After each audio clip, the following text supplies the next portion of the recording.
இப்ப சஹாபாக்கள் இல்ல. கண்ணியப்படுத்துறதுனா என்ன? உயிரோடு இருக்கக்கூடியவருடைய ஒருத்தரை பார்த்து அவரை கண்ணியப்படுத்துங்கள் அப்படின்னு சொன்னா அவருக்கு ஏதாச்சும் உதவி செய்யுங்க, காசு பணம் கொடுங்க, அல்லது அவருக்கு தேவையை நிறைவேற்றுங்கள், அவருக்கு மரியாதை செய்யுங்கள் அப்படின்னா அர்த்தம் வைக்கலாம். இப்ப சஹாபாக்கள் தான் போயிட்டாங்களே, 1400 வருஷம் ஆகி போச்சு. இப்ப மரியாதை செய்யுங்களா? இப்ப நமக்கு என்ன கருத்து? அது அக்ரிமு அஸ்ஹாபி அப்படின்னு சொன்ன அவங்கள பேரை கேட்டா ரலியல்லாஹு தஆலா அன்ஹு என்று சொல்ல வேண்டும். அதுதான் மரியாதை செய்யும். அதே போல அல்லாஹ் தஆலா இந்த ஆயத்துல சொல்லியது வல்லதி நத்தபஹும் பி அஹ்சான், நற்செயல்களின் மூலமாக அவர்களை பின்பற்றியவர்கள் என்பதாக சொல்லுகின்றால் அதையும் செய்ய வேண்டும். அவங்க என்ன நல்ல செயல்களை சொல்லி தந்தார்களோ செய்து காட்டினார்களோ அதையெல்லாம் பின்பற்றக்கூடிய தன்மை இருக்கு. அதுதான் அவர்களை மரியாதை செய்யறது அப்படின்னு அர்த்தம்.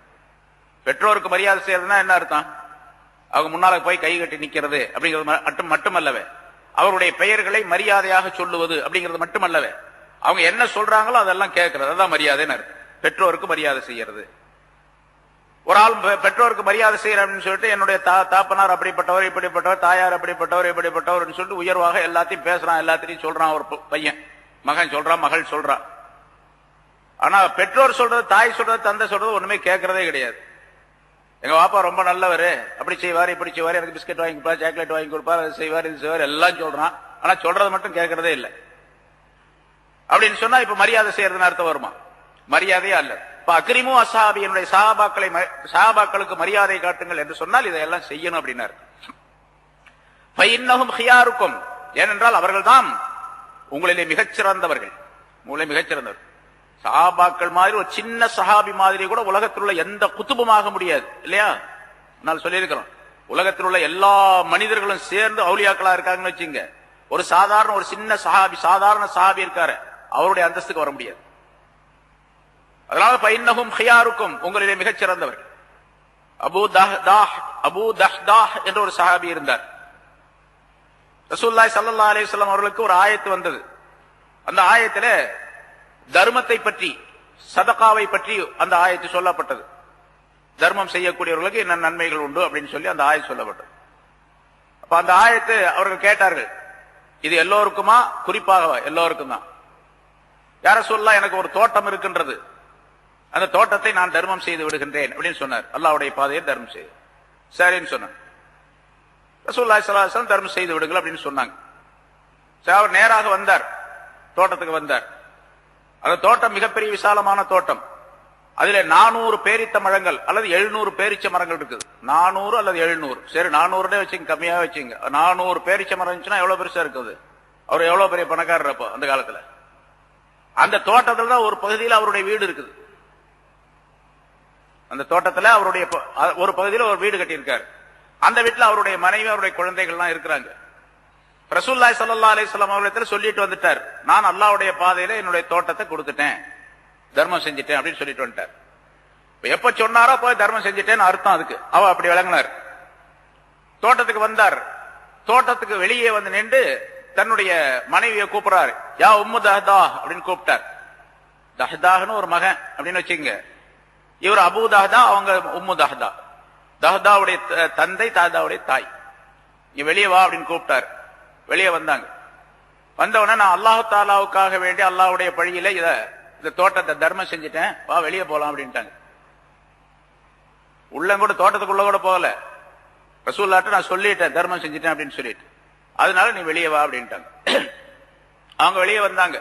உடனே சொன்னாங்க, வந்து அல்லாஹுக்காக வேண்டி கொடுத்துட்டீங்களா? ஆமா, அல்லாஹுக்காக வேண்டி அவனுடைய பாதையில சரி, அப்படின்னா நம்ம இங்க இருக்கக்கூடாது அப்படின்னு சொல்லிட்டு வெளியே வந்துட்டாங்க. இன்னொரு அறிவிப்புல சொல்லப்பட்டிருக்குது, அந்த குழந்தைகள் விளையாடிக்கிட்டு இருந்தாங்க. அங்க கீழே சில பேரிச்சம்பழம் கிடைஞ்சிச்சு, மரத்திலிருந்து கொட்டுனது. அதை எடுத்துக்கிட்டு வந்தாங்க. இவர் அந்த குழந்தைகள் வெளியே வந்த உடனே அந்த குழந்தைகளுடைய கையில் இருந்த அந்த பேரிச்சம்பழத்தை வாங்கி அது தோட்டத்துக்குள்ளே போட்டாரு.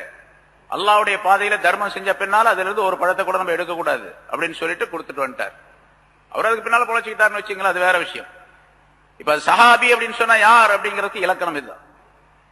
இது போன்ற ஆயிரக்கணக்கான சம்பவங்கள் இருக்கின்றன. உலகத்துல எந்த மனிதனாலும் செய்ய முடியுமா? எந்த மனிதனும் அது மாதிரி செய்ய முடியாது. அதனாலதான் சஹாபாக்கள் உயர்ந்தவர்கள் அப்படின்னு சொல்லப்படுகின்றது. தீனுக்காக வேண்டி தங்களுடைய உடல், பொருள், ஆவி, சொத்து, பத்து எல்லாத்தையும் அப்படி விட்டு மக்காவிலிருந்து மதீனாவுக்கு போனாங்க. எப்படி போனாங்க? எல்லாவற்றையும் விட்டுட்டு போனாங்க. முஸாப் இப்னு உமைர் ரலியல்லாஹு தஆலா அன்ஹு அவர்கள், அவங்க மிகப்பெரிய பணக்காரராக இருந்தாங்க. ஆரம்பத்துல ஹிஜ்ரத் செய்து போகும்போது தெரியாம அந்த மக்காவாசிகளுக்கு தெரியாம போயிட்டு இருந்தாங்க.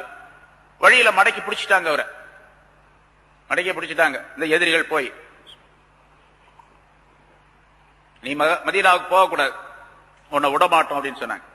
அவரு சொன்னாரு, என்னுடைய சொத்துக்கள் என்னென்ன சொத்துக்கள் இங்க இருக்குது, என்னென்ன சொத்துக்கள் மக்காவில் இருக்குது, அதையெல்லாம் நீங்க எடுத்துக்கிட்டு என்ன விட்டுறீங்களான்னு கேட்டாங்க. அப்படியா, அதெல்லாம் நீ கொடுத்துருவியா? ஊராத்தையும் கொடுத்துட்ற, எல்லாத்தையும் எடுத்துங்க, எல்லாத்தையும் எடுத்துங்க, என்ன மட்டும் விட்டுடுங்க அப்படின்னா. அவங்களுக்கு ரொம்ப சந்தோஷம். அப்படின்னா நீ போ அப்படின்ட்டாங்க. விட்டுட்டு தான் முதல்ல போறாரு. இருந்தாலும் அவங்களுடைய நினைப்பு என்ன, அந்த சொத்தெல்லாம் இவருக்குரியது என்பதாக நினைச்சாங்க. எனக்கு அந்த சொத்துக்கள் எதுவுமே, வீடு வாசம் அது இது எதுவுமே எனக்கு தேவையில்லை, தோட்டம் துறவுகள் எதுவுமே, எல்லாம் நீங்க எடுத்துங்க, என்ன மட்டும் விட்டுடுங்க என்று சொல்லி அவங்கதான் சஹாபாக்கள். ஆமா, வஹும் சஹாபியூன், இவர்கள் தான் சஹாபாக்கள் அப்படின்னு ஒரு நூல் ஒரு கிதாப் எழுதப்பட்டிருக்கு. அதுல ஏராளமான சம்பவங்கள் இது மாதிரி சொல்லப்பட்டிருக்கு. அதனால ரசூலுல்லாஹி ஸல்லல்லாஹு அலைஹி வஸல்லம் என்னுடைய சஹாபாக்களை பின்பற்றுங்கள், கண்ணியப்படுத்துங்கள் அப்படின்னு சொன்னாங்க. அஸ்ஹாபி கன்னுஜூம், என்னுடைய சஹாபாக்கள் வானிலே உள்ள நட்சத்திரங்களை போன்றவர்கள். அவர்களிலே யாரை நீங்கள் பின்பற்றினாலும் சரி நேர்வழி பெற்று விடுவீர்கள் என்பதாக சொன்னாங்க. லா தசுப்பு அஸ்ஹாபி, என்னுடைய சஹாபாக்களை நீங்கள் திட்டாதீர்கள். சஹாபாக்களை குறை சொல்றவங்களும் இருக்கிறாங்க, திட்டாதீர்கள். வலோ அன்ன அஹதக்கும் அன்ஃபக மிஸ்ல உஹதின் ஸஹபன் மா பலக முத்த அஹதிஹிம் வலா நஸீபு. உங்களிலே ஒருவர் சொன்னா சஹாபாக்களை விட்டுறணும், அவங்க அல்லாதவங்கன்னு அர்த்தம்.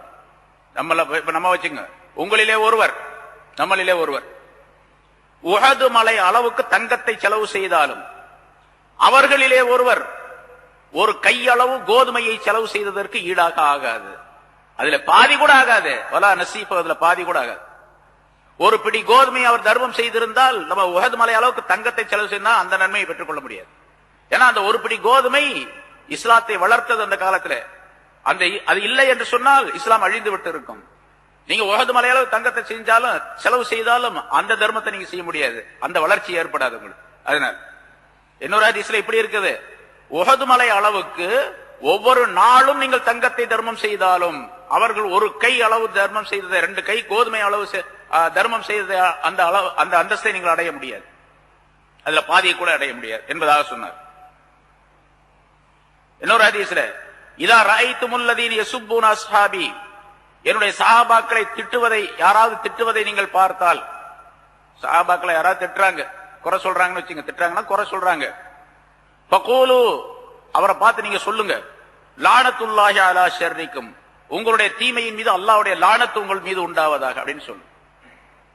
யாராவது சஹாபாக்களை குறை சொன்னாங்க, ஏன்னா சஹாபாக்களும் சாதாரண மனிதர்கள் தான், அவங்கள்ட்டையும் குறை இருக்குது, அவங்களும் இப்படி செஞ்சாரு, அவரும் திருடினாரு, அவரும் விபச்சாரம் செஞ்சாரு, அவரும் கள்ளு குடிச்சாரு அப்படின்லாம் சொல்லிட்டு இருக்கக்கூடியவர்கள் இப்ப இருக்கிறாங்க நிறைய பேர்.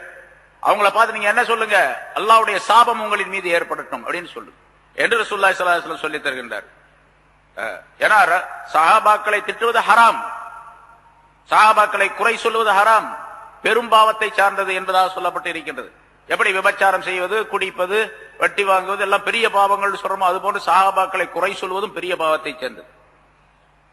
உலமாக்களிடத்தில், இமாம்களிடத்தில் சட்டம் என்ன தெரியுமா, இஸ்லாமிய ஆட்சியாக இருந்தால் சஹாபாக்கள் ஒருத்தன் குறை சொன்னான்னா அவனை கூப்பிட்டு, அரசாங்கத்தில் கூப்பிட்டு அவனை கண்டிக்கணும், தௌபா செஞ்சானா விட்டுறணும், இல்லாட்டி அவனை சவுக்கால அடிக்கணும் சட்டம்.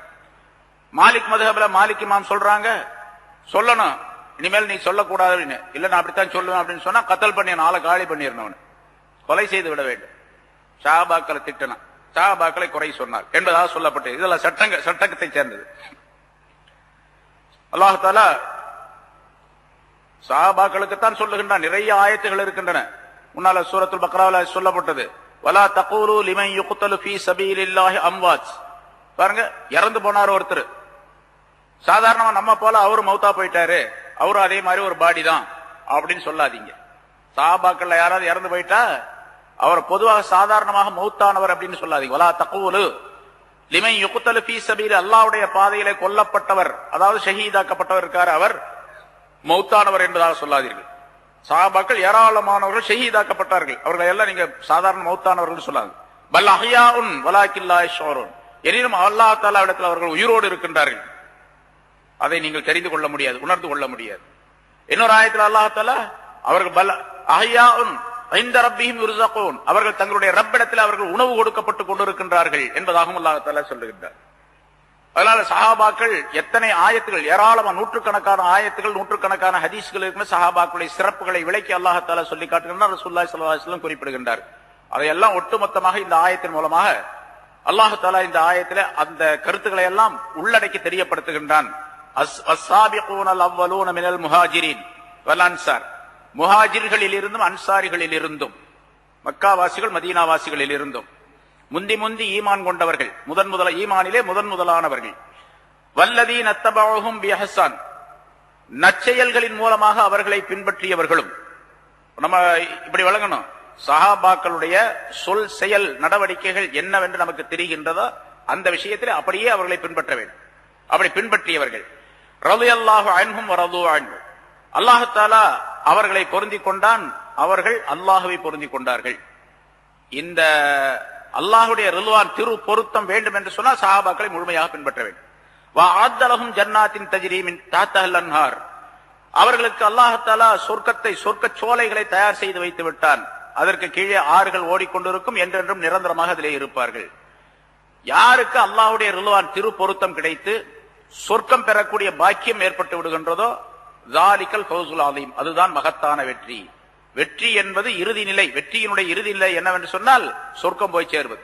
யார் சொர்க்கம் போய் சேரக்கூடிய வாய்ப்பை பெறுகின்றாரோ அவர்தான் வெற்றியாளர் என்பதை அல்லாஹ் குறிப்பிடுகின்றார். சொர்க்கம் போய் சேரல அவர் பூரா நஷ்டவாளர்கள் தான். அதனால சொர்க்கம் சேருவதற்கு வழி என்ன என்பதையும் அல்லாஹ் தஆலா இதை சொல்லி காட்டுகின்றான். அல்லாஹ்வை பின்பற்ற வேண்டும், அதாவது அல்லாஹ்வுடைய சொல் கேட்க வேண்டும், ரசூலுடைய சொல் கேட்க வேண்டும் என்பது மட்டுமல்ல, அல்லாஹ்வுடைய ரசூலுடைய சொல்லை முழுமையாக கேட்டவர்கள் சஹாபாக்கள், வாழ்ந்தவர்கள் சஹாபாக்கள், அவருடைய வழியையும் பின்பற்ற வேண்டும் என்பதை அல்லாஹ் குறிப்பிடுகின்றான். அத்தகைய நல்ல பாக்கியங்களை, பண்புகளை அல்லாஹ் தஆலா நம் அனைவருக்கும் தந்தருள்வானாக. வாஹிர் தாவானா அல்ஹம்துலில்லாஹி ரப்பில் ஆலமீன். மன் யுضلله فلا هادي له ونشهد أن لا إله إلا الله وحده لا شريك له ونشهد أن سيدنا ونبينا مولانا محمدا عبده ورسوله أرسله الله بالحق بشيرا ونذيرا وداعيا إلى الله بإذنه وسراجا منيرا. أما بعد، فقد قال الله تعالى في كلامه القديم: أعوذ بالله من الشيطان الرجيم، بسم الله الرحمن الرحيم. وممن حولكم من الأعراب منافقون ومن أهل المدينة مردوا على النفاق لا تعلمهم نحن نعلمهم سنعذبهم مرتين ثم يردون إلى عذاب عظيم وآخرون اعترفوا بذنوبهم وخلطوا عملا صالحا وآخر سيئا عسى الله أن يتوب عليهم إن الله غفور رحيم. خذ من أموالهم صدقة تطهرهم وتزكيهم بها وصل عليهم إن صلاتك سكن لهم والله سميع عليم. ألم يعلموا أن الله يقبل التوبة عن عباده ويأخذ الصدقات وأن الله هو التواب الرحيم. صدق الله العظيم. கண்ணியத்திற்குரிய பெரியோர்களே, சகோதரர்களே, அல்லாஹ் தஆலாவுடைய கிருபையால் 656வது வாரமாக தஃப்சீருடைய இந்த தொடர் பயான் இப்பொழுது ஆரம்பிக்கப்படுகிறது. சூரத்து தௌபா என்ற அத்தியாயத்தின் 100 ஆயத்துகள் இதற்கு முன்னால் விளக்கம் சொல்லப்பட்டிருக்கின்றன. சென்ற வாரம் சொல்லப்பட்டதில் முனாஃபிக்குகள் சம்பந்தமாக பல விஷயங்களை சொல்லிக் கொண்டு வந்த அல்லாஹ் தஆலா சஹாபாக்கள் எத்தகைய உயர்வு பெற்றவர்கள் என்பதை பற்றி உள்ள ஒரு விளக்கத்தையும் 100வது ஆயத்திலே அல்லாஹ் தஆலா குறிப்பிட்டான். சஹாபாக்கள் அனைவருமே பொதுவாக அல்லாஹுடைய மன்னிப்பையும் அவனுடைய அருளையும் பெற்றவர்கள், சொர்க்கத்திற்குரியவர்கள் என்பது பற்றி உள்ள விளக்கங்கள் எல்லாம் அந்த ஆயத்தின் மூலமாக தெரியப்படுத்தப்பட்டன. அடுத்தும் அல்லாஹ் தஆலா முனாஃபிகீன்களை பற்றி உள்ள சில விஷயங்களை சொல்லி பிறகு பொருள் சம்பந்தமான ஒரு கட்டளையும் இப்பொழுதுள்ள ஆயத்துகளிலே குறிப்பிடுகின்றான். وَمِمَّنْ حَوْلَكُمْ مِنَ الْأَعْرَابِ مُنَافِقُونَ. கிராமப்புறத்து அரபியர்களில் உங்களை சுற்றி உள்ளவர்களிலும் முனாஃபிகீன்கள் இருக்கின்றார்கள். மதீனாவில் மட்டும் முனாஃபிக்கள் கிடையாது, மதீனாவை சுற்றி உள்ள சில கிராமங்கள் இருக்கின்றன, அங்கேயும் முனாஃபிகீன்கள் இருந்துதான் கொண்டிருக்கின்றார்கள். ஒமின் அஹ்லில் மதீனத்தி மரது அலன் நிஃபாக், அதே போன்று மதீனாவாசிகளில் இருந்தும் நயவஞ்சகத்தனத்தின் மீது நிலையாக இருக்கக்கூடியவர்களும் உண்டு. மதீனாவில் இருப்பதை போன்று கிராமப்புறத்து பக்கங்களிலும் அந்த கிராமங்களிலும் முனாஃபிகீன்கள் இருக்கின்றார்கள் என்பதை அல்லாஹ் தெரியப்படுத்துகின்றார். அதாவது நீங்கள் கிராமப்புறத்திலிருந்து யாராவது வந்தால் அவர்களை கண்டு நீங்கள் ஏமாந்து விடக்கூடாது, அவர்களிலும் சிலர் முனாஃபிகீன்கள் இருக்கின்றார்கள், எச்சரிக்கையாக இருக்க வேண்டும் என்பதை அல்லாஹ் குறிப்பிடுகின்றார். லா தஅலமுஹும் நஹ்னு நஅலமுஹும், அந்த முனாஃபிகீன்களை மதீனாவில் இருந்தாலும் சரி சுற்றுப்புறங்களில் இருந்தாலும் சரி அவர்களை நீர் அறிந்து கொள்ள மாட்டீர், நாங்கள் தான் அவர்களை அறிவோம். அதாவது அல்லாஹ் எனக்குத்தான் தெரியும் உங்களுக்கு தெரியாது என்று அல்லாஹ் சொல்லுகின்றான். அந்த முனாஃபிகீன்கள் யார் என்பதை அல்லாஹ் அறிந்திருக்கின்றான், ஆகவே உங்களுக்கு எச்சரிக்கை செய்கின்றான் என்று குறிப்பிடுகின்றான். நபியே, நீங்கள் அவர்களை தெரிந்து கொள்ள முடியாது, அவர்கள் யார் முனாஃபிகீன்கள் என்பதை தெரிந்து கொள்ள முடியாது அப்படின்னு சொன்னா அல்லாஹ் சொல்லி கொடுத்தால் தவிர. பிறகு அடுத்து இதற்குரிய விளக்கங்களிலே சொல்லப்பட்டிருக்கின்றது. ரசூலுல்லாஹி ஸல்லல்லாஹு அலைஹி வஸல்லம் அவர்களுக்கு முனாஃபிகீன்களை பற்றி அல்லாஹ் அடையாளம் சொன்னான். சில பேரை பற்றி அவர்களை எல்லாம் குறிப்பிட்டு ரசூலுல்லாஹி ஸல்லல்லாஹு அலைஹி வஸல்லம் அவர்கள் சஹாபாக்களுக்கு மத்தியே சொல்லி காட்டினார்கள். சில பேரை சொல்லவும் இல்லை, தாங்கள் மட்டும் தெரிந்து வைத்துக் கொண்டிருந்தார்கள். அதுவெல்லாம் அல்லாஹ் அறிவித்துக் கொடுத்தது என்பதை அல்லாஹ் குறிப்பிடுகின்றார். லா தஅலமுஹும் நஹ்னு நஅலமுஹும், அவர்களை நீங்கள் அறிய முடியாது, நான் தான் அறிவேன் என்று அல்லாஹ் சொல்லுவதன் மூலமாக ஒரு கருத்தை அல்லாஹ் தெரியப்படுத்துகின்றான். ரசூலுல்லாஹி ஸல்லல்லாஹு அலைஹி வஸல்லம் அவர்களுக்கு எல்லா மனிதர்களை பற்றி உள்ள விஷயங்களும் முழுமையாக தெரியாது, சொல்லிக் கொடுத்தால் தான் தெரியும் என்பதையும் குறிப்பிடுகின்றான். இல்முல் கைப், மறைவான விஷயங்களை தெரிந்து கொள்ளுதல் என்ற தலைப்பிலே நிறைய விஷயங்கள் முன்னால் சொல்லப்பட்டு இருக்கின்றன, விளக்கங்கள் சொல்லப்பட்டு இருக்கின்றன. ரசூலுல்லாஹி ஸல்லல்லாஹு அலைஹி வஸல்லம் அவர்களுக்கு அல்லாஹ் எதை சொல்லிக் கொடுத்தானோ அது மட்டும்தான் தெரியும், அது அல்லாது தெரியாது என்பதையும் அல்லாஹ் இந்த ஆயத்திலே குறிப்பிடுகின்றான். லா தஅலமுஹும், அவர்களை நீங்கள் தெரிந்து கொள்ள முடியாது, அறிந்து கொள்ள முடியாது. அப்படிப்பட்ட அந்த முனாஃபிகீன்கள் சனுஅذிபுஹும் மர்ரத்தைன், அவர்களை நாம் 2 தடவை வேதனை செய்வோம், 2 தடவை அவர்களுக்கு தண்டனையை கொடுப்போம் உலகத்திலே. சும்ம யுரத்தூன இலா அஸாபின் அதீம், பிறகு அவர்கள் மகத்தான ஒரு வேதனையின் பக்கம் திருப்பி கொண்டு வரப்படுவார்கள். அது ஆகிரத்திலே. உலகத்திலே 2 விதமான வேதனை அவர்களுக்கு உண்டு என்று அல்லாஹ் சொல்லுகின்றார். ரசூலுல்லாஹி ஸல்லல்லாஹு அலைஹி வஸல்லம் அவர்களுக்கு அல்லாஹ் இந்த முனாஃபிகீன்கள் அதிகமாக தொந்தரவு கொடுத்துக் கொண்டிருந்த நேரத்திலே நிஃபாக் தனத்திலே கடுமையானவர்கள் யார் என்பதை பற்றி சில மனிதர்களை அல்லாஹ் அடையாளம் காட்டினான், சொன்னான். ஒரு நாள் ஜும்மாவுடைய நாளிலே ரசூலுல்லாஹி ஸல்லல்லாஹு அலைஹி வஸல்லம் அவர்கள் குத்பா பிரசங்கம் செய்வதற்காக எழுந்து நின்றார்கள் மிம்பரில்.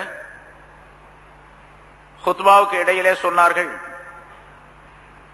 நான் இப்பொழுது சில மனிதர்களை சொல்ல போகின்றேன், மனிதர்களை குறிப்பிட்டு சொல்ல போகின்றேன், அவர்கள் எல்லாம் எழுந்து வெளியே செல்ல வேண்டும் என்பதாக சொன்னார்கள். உஹ்ருஜ் யா ஃபுலான் ஃபஇன்னக முனாஃபிக், என்ன மனிதனே நீ எந்திரி, நீ வெளியே போ, மஸ்ஜிதில் இருக்கக்கூடாது, நீ முனாஃபிக். உஹ்ருஜ் யா ஃபுலான் இன்னக முனாஃபிக், இன்னொரு மனிதரை பார்த்து சொன்னார்கள், நீ முனாஃபிக், எழுந்திரு, வெளியே போ. இப்படியே சில மனிதர்களை மஸ்ஜிதை விட்டும் ரசூலுல்லாஹி ஸல்லல்லாஹு அலைஹி வஸல்லம் வெளியாக்கினார்கள். இந்த மஸ்ஜிதை விட்டும் மக்களுக்கு மத்தியில் நிறைய கூட்டம் இருக்குது, ஆயிரக்கணக்கான சஹாபாக்கள் உட்கார்ந்து கொண்டிருக்கின்றார்கள்.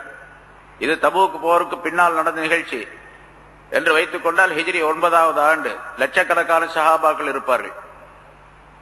அவ்வளவு பெரிய கூட்டத்தில் ஒரு ஆள் நீ எந்திரிச்சு வெளியே போ, மஸ்ஜிதில் இருக்காது அப்படின்னு சொன்னா அது எவ்வளவு பெரிய கேவலம் அவனுக்கு.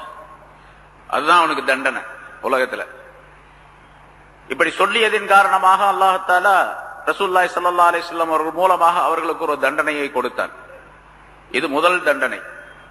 சனுஅذிபுஹும் மர்ரத்தைன், அவர்களை 2 தடவை வேதனை செய்வோம் என்று அல்லாஹ் தஆலா சொன்னானே, இது ஒரு வேதனை, ஒரு தண்டனை. இன்னொரு தண்டனை அதாபுல் கபர், கபருடைய வேதனை. கபர்ல அடக்கப்பட்ட பின்னால வேதனை, தண்டனை கிடைக்கும் அவர்களுக்கு. அல்லது 2 வேதனை 2 தண்டனை அப்படின்னு சொன்னா 2 விதம், 2 தடவை அவர்களை நாம் வேதனை செய்வோம், தண்டனை கொடுப்போம் என்று சொன்னால், சில சஹாபாக்கள் சில முஃபஸ்ஸிரீன்களுடைய கருத்தின்படி அவர்களை சிறை பிடிப்பது, அவர்களுக்கு சில தண்டனைகளை கொடுப்பது உலகத்திலேயே, இதுவெல்லாம் உலகத்தில் ஏற்படக்கூடிய முதல் தண்டனை. 2வது தண்டனை கபரில் ஏற்படக்கூடியது. இன்னும் சில பேர் ஹஜ்ரத் இப்னு அப்பாஸ் ரலியல்லாஹு தஆலா அன்ஹு அவர்கள் சொல்லுகின்றார்கள், சஹாபாக்களுக்கு எவ்வளவு சலுகைகளை ரசூலுல்லாஹி ஸல்லல்லாஹு அலைஹி வஸல்லம் கொடுத்திருந்தார்களோ அதுவெல்லாம் அந்த முனாஃபிகீன்களுக்கு கிடையாது. அவர்கள் சில குற்றங்களை செய்ததின் காரணமாக அவர்களுக்கு அந்த குற்றத்திற்குரிய ஹத்து தண்டனையை ரசூலுல்லாஹி ஸல்லல்லாஹு அலைஹி வஸல்லம் நிறைவேற்றினார்கள். இது உலகத்திலே அவர்களுக்கு கொடுக்கப்பட்ட தண்டனை. 2வது தண்டனை கபருடைய அதாப். 2 தடவை தண்டனை அப்படிங்கிறது உலகத்தில் இருக்கக்கூடிய நேரத்தில் ஒன்று, இறந்து விட்ட உடனே கபரிலே நடத்தப்படக்கூடிய தண்டனை ஒன்று. இது அல்லாமல் நிரந்தரமாக இருக்கக்கூடிய தண்டனை, அது கியாமத்தினால தீர்ப்புக்கு பின்னால் ஏற்படக்கூடியது. அதான் அதாப் அஸீம், மகத்தான வேதனை, மகத்தான தண்டனை என்று அல்லாஹ் தஆலா சொல்லுகின்றார். அல்லது உலகத்திலே ஏற்படக்கூடிய தண்டனை அப்படின்னு சொன்னா, அவர்களுக்கு நிறைய நோய் நொடிகளை அல்லாஹ் தஆலா கொடுத்திருந்தான்.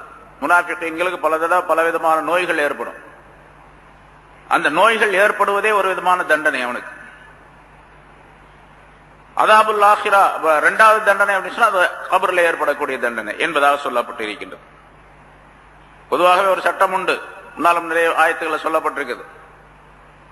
உடல் நலக்குறைவு, சிஹத் இல்லாத நிலை, மனிதனுக்கு நோய் நொடிகள் ஏற்பட்டால், மூமின்களுக்கு வந்தால் அது அல்லாஹ் தஆலாவுடைய ரஹ்மத்து, காஃபிர்களுக்கு வந்தால் அல்லாஹ்வுடைய தண்டனை. அது அல்லாஹ் அவனுக்கு கொடுக்கக்கூடிய தண்டனை உலகத்திலேயே. அது சாதாரண சின்ன நோயா இருந்தாலும் சரி, பெரிய நோயா இருந்தாலும் சரி. நோயுடைய அளவுக்கு மூமின்களுக்கு பாவங்கள் மன்னிக்கப்படுகின்றன என்பது தெளிவான விஷயம் சொல்லப்பட்டு இருக்கின்றது. அதனால அது ரஹமத்து. அவனுக்கு தலைவலி வந்துச்சு, காய்ச்சல் வந்துச்சு, ரஹமத்துங்கிறதுனால காய்ச்சல் வந்துச்சு பேசாம படுத்துக்கிட்டே எனக்கு ரஹமத்து கிடைச்சிருக்குது அப்படின்னு போத்தி படுத்துக்க கூடாது. டாக்டர் எல்லாம் போலாம், மருந்து வாங்கி சாப்பிடணும், எல்லாம் செய்யணும். அதுவும் தவக்குல்ல சேர்ந்தது. மருந்து சாப்பிடுவதும் தவக்குலிலே உள்ளது என்று ரசூலுல்லாஹி ஸல்லல்லாஹு அலைஹி வஸல்லம் சொன்னாங்க. அல்லாஹ் மீது தவக்குல் வைக்க வேண்டும், நம்பிக்கை வைக்க வேண்டும், மருந்து சாப்பிடணும். அந்த மருந்தின் காரணமாக அல்லாஹ் சுகமாக்கிடுவான். உங்களுக்கு அந்த பொருளாதாரமோ அல்லது குழந்தைகளோ இருந்தால் அதன் மூலமாக படிப்பினை பெற்று அதன் மூலமாக நன்மைகள் அதிகமாக கிடைக்கக்கூடிய சூழ்நிலை ஏற்படும். ஏனென்றால் மூமினான மனிதர் ஹலாலான முறையிலே சம்பாதிப்பார். ஹலாலான பொருள் ஹலாலான நல்ல வழிகளை தேடி தரும், அவருக்கு நன்மைகளை தேடி தரும். அதே மாதிரி குழந்தைகளை ஈமானுடன் ஒழுக்கத்துடன் வளர்ப்பார். அதன் காரணமாக அந்த குழந்தைகளின் மூலமாகவும் நன்மைகள் கிடைக்கும். எந்த அளவுக்கு அந்த பொருளை இவர் பேணுதலாக ஆக்கிக் கொள்ளுகின்றாரோ அந்த அளவுக்கு சம்பாதிப்பதும் செலவு செய்வதும் ரெண்டுமே. முன்னால சொன்னோம், நிறைய பல தடவை சொல்லப்பட்டிருக்கு. நிஅமல் மாலு ஸாலிஹு லிர்ரஜுலி ஸாலிஹி என்று சொன்னார்கள் ஸல்லல்லாஹு அலைஹி வஸல்லம். நல்ல பொருள் நல்ல மனிதனுக்கு மிக நல்லதாகி விட்டது அப்படின்னு சொன்னாங்க. அதாவது நல்ல பொருள் சொன்னா ஹலாலான பொருள், நல்ல மனிதனுக்கு அப்படின்னு சொன்னா ஈமான் கொண்டு நற்செயல்களை செய்யக்கூடிய மனிதர். அப்படி அந்த மனிதருக்கு, ஒரு நல்ல மனிதருக்கு, ஈமான் உள்ள ஒரு மனிதருக்கு ஹலாலான பொருள் கிடைத்தால் அவர் செலவு செய்வதும் ஹலாலான வழியிலே செலவு செய்வார், நன்மைக்குரிய வழிகளிலே செலவு செய்வார். அப்படின்னா அந்த நல்ல பொருள் இந்த நல்ல மனிதருக்கு மிக நல்லதாகிவிட்டது என்று சொன்னார். அதனால மூமினுக்கு பொருள் கிடைத்தால், குழந்தை செல்வங்கள் கிடைத்தால் அது மிகப்பெரிய பாக்கியம், நன்மை. ஒவ்வொரு நாளும் நன்மைகள் கிடைத்துக் கொண்டே இருக்கும், நிறைய இருக்கு. காபிர்களுக்கு பொருளும் குழந்தைகளும் தண்டனைக்குரியது. ஏன்னா அந்த பொருளை சம்பாதிப்பது இப்படித்தான் என்று சம்பாதிக்க மாட்டார், சட்டம் கிடையாது அவருக்கு. அதே போல செலவு செய்வதும் எப்படி வேணாலும் செலவு செய்யலாம். ஷிர்க்ல, குஃப்ர்ல, என்ன நியாயத்திற்கு நியாயமான முறை அல்லாத அநியாயமான முறையிலே செலவு செய்யக்கூடிய சூழ்நிலை ஏற்படும், அதெல்லாம் தண்டனைக்குரிய. குழந்தைகளும் அதே போன்றுதான். ஆக அந்த முனாஃபிகீன்களுக்கு சனு அஸிபுஹும் மர்ரத்தைன், அவர்களை 2 தடவை நாம் தண்டனை கொடுப்போம், வேதனை செய்வோம் என்று சொன்னால், உலகத்தில் இப்ப சொன்னப்பட்டு 4-5 கருத்து. இது ஒரு தண்டனை, கபர்ல ஒரு தண்டனை, 2வது தண்டனை.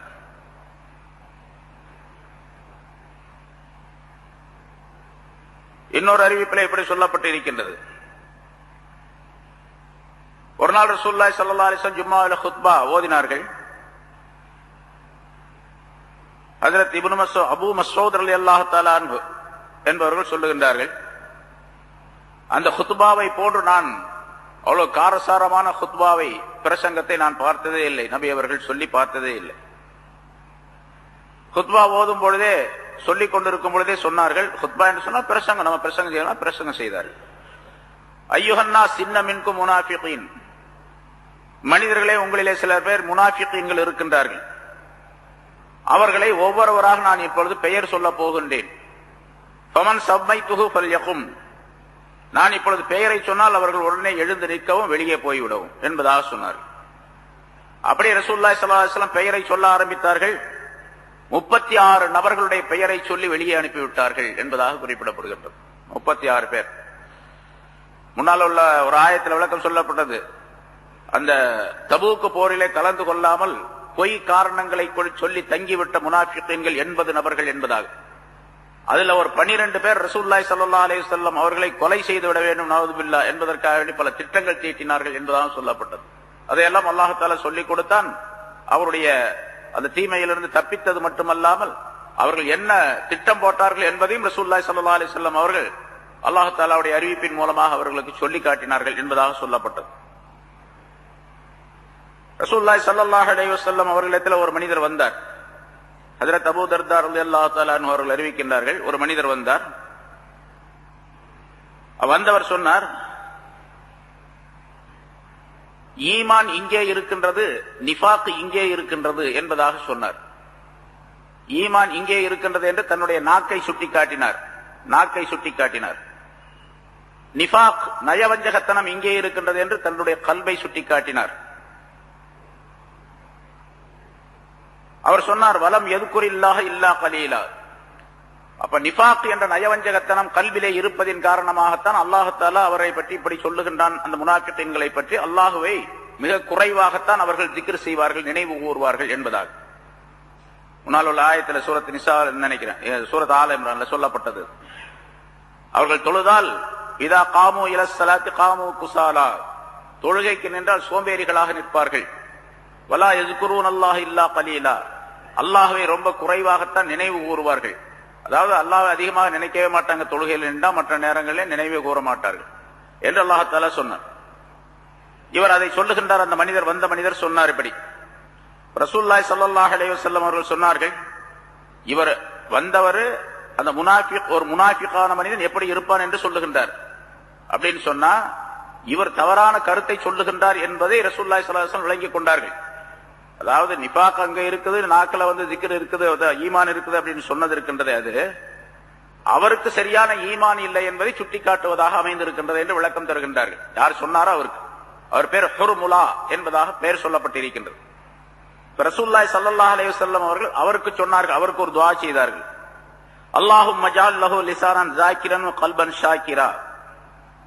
யா அல்லாஹ், இந்த மனிதருக்கு ஜிக்ர் செய்யக்கூடிய நாக்கை நீ தருவாயாக, ஷுக்ர் செய்யக்கூடிய கல்பை தருவாயாக என்று துஆ செய்தார்கள்.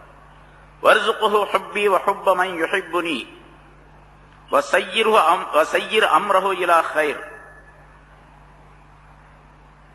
என்னை பிரியம் வைக்கக்கூடிய ஒரு மனப்பான்மையை அவருக்கு தருவாயாக, என்னை யார் பிரியம் வைக்கின்றார்களோ அவரை பிரியம் வைக்கக்கூடிய தன்மையையும் தருவாயாக.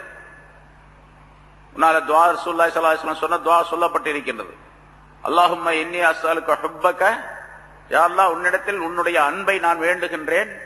வ ஹுப்ப மன் யுஹிப்புக, உன்னை யார் பிரியம் வைக்கின்றார்களோ அவருடைய அன்பையும் நான் கேட்கின்றேன். அல்லாஹ் ரசூலுடைய அன்பு மட்டுமல்ல, அல்லாஹ் ரசூலை யார் பிரியம் வைக்கின்றார்களோ அவர் மீதும் அன்பு வைக்க வேண்டும். அதே ஸல்லல்லாஹு அலைஹி வஸல்லம் அந்த மனிதருக்கு துஆ செய்து சொன்னார்கள், வஸய்யிர் அம்ரஹு இலா கைர், இவருடைய காரியத்தை நன்மையின் பக்கம் நீ திருப்பி விடுவாயாக என்று சொன்னார். அந்த மனிதர் சொன்னார், யா ரசூலல்லாஹ், எனக்கு முனாஃபிகீன்களிலே பல நண்பர்கள் இருக்கின்றார்கள். முனாஃபிகீன்களில் பல நண்பர்கள் எனக்கு இருக்கின்றார்கள். நான் அவர்களுக்கு தலைவனாக நான் இருந்து கொண்டிருக்கின்றேன். ஆகவே என்னுடைய அந்த நண்பர்கள் அனைவரையும் நான் அழைத்து வருகின்றேன். தாங்கள் அவர்களுக்காக வேண்டி துஆ செய்ய வேண்டும், பாவ மன்னிப்பு தேட வேண்டும் என்பதாக கேட்டுக்கொண்டார். அதே மாதிரி ரசூலுல்லாஹி ஸல்லல்லாஹு அலைஹி வஸல்லம் அவர்கள் செய்தார்கள் என்பதாக குறிப்பிடப்படுகின்றது. முனாஃபிகீன்கள் யார் யார் என்பதாக அடையாளம் காட்டப்பட்டது ரசூலுல்லாஹி ஸல்லல்லாஹு அலைஹி வஸல்லம் அவர்களுக்கு சொன்னார்கள். அவர்கள் வெளியேற்றப்பட்டார்கள் என்பது மட்டுமல்லாமல், யார் ரசூலுல்லாஹி ஸல்லல்லாஹு அலைஹி வஸல்லம் அவர்களிடத்திலே வந்து தங்களுடைய தவற்றை உணர்ந்து கொள்ளுகின்றார்களோ அப்படிப்பட்டவர்களுக்கு மன்னிப்பு தேடினார்கள், துஆ செய்தார்கள், அவர்களுடைய நிஃபாக் போய்விட்டது என்பதாகவும் குறிப்பிடப்படுகின்றது. ஆக முனாஃபிகாக இருக்கக்கூடியவருக்கு இரண்டு விதமான தண்டனைகள் உலகத்திலே உண்டு. சும்ம யுரத்தூன இலா அஸாபின் அஸீம், பிறகு மகத்தான ஒரு தண்டனையின் பக்கம் அவர்கள் திருப்பப்படுவார்கள். அதாவது ஆகிரத்திலே கடுமையான தண்டனை அவர்களுக்கு கிடைக்கும் என்பதையும் அல்லாஹ் குறிப்பிடுகின்றான்.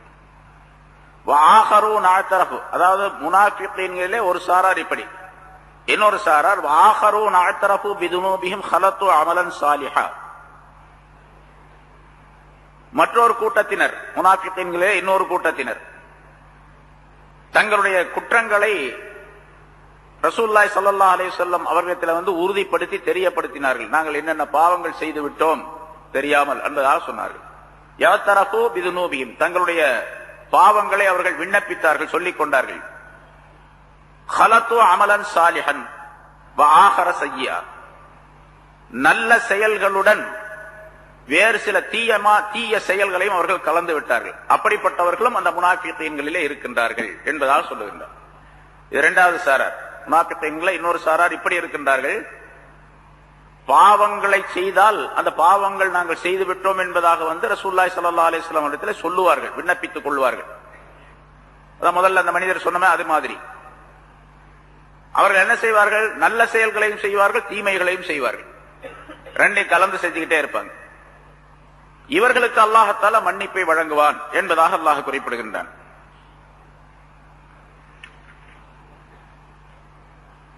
அஸல்லாஹு அன் யதூப அலைஹிம், அல்லாஹ் தஆலா அவர்களுடைய தௌபாவை ஏற்றுக்கொள்வதற்கு போதுமானவன். அல்லாஹ் தஆலா கண்டிப்பாக அவர்களுடைய தௌபாவை ஏற்றுக்கொள்வான். இன்னல்லாஹ கஃபூருர் ரஹீம், நிச்சயமாக அல்லாஹ் தஆலா மன்னிக்கிறவனாக அருள் புரியவனாக இருக்கின்றான் என்று குறிப்பிடுகின்றார்.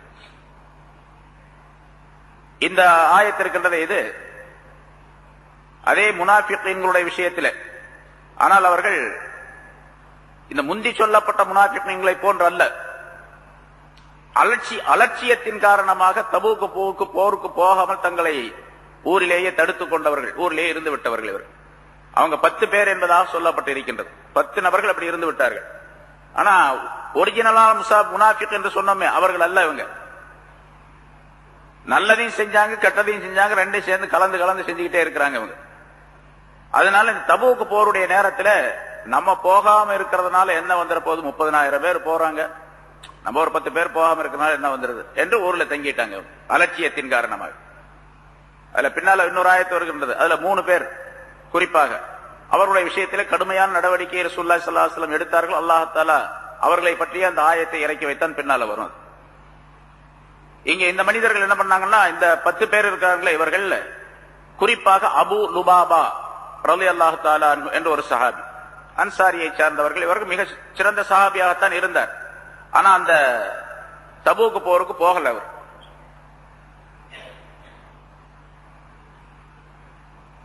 ஹைபர் என்ற இடத்துல இருந்த இவருடைய, அதாவது யூத இனத்தை சேர்ந்தவர்கள் இருந்தாங்க, இவருடைய கபீலாவை கூட்டத்தை சேர்ந்தவர்கள் இருந்தாங்க.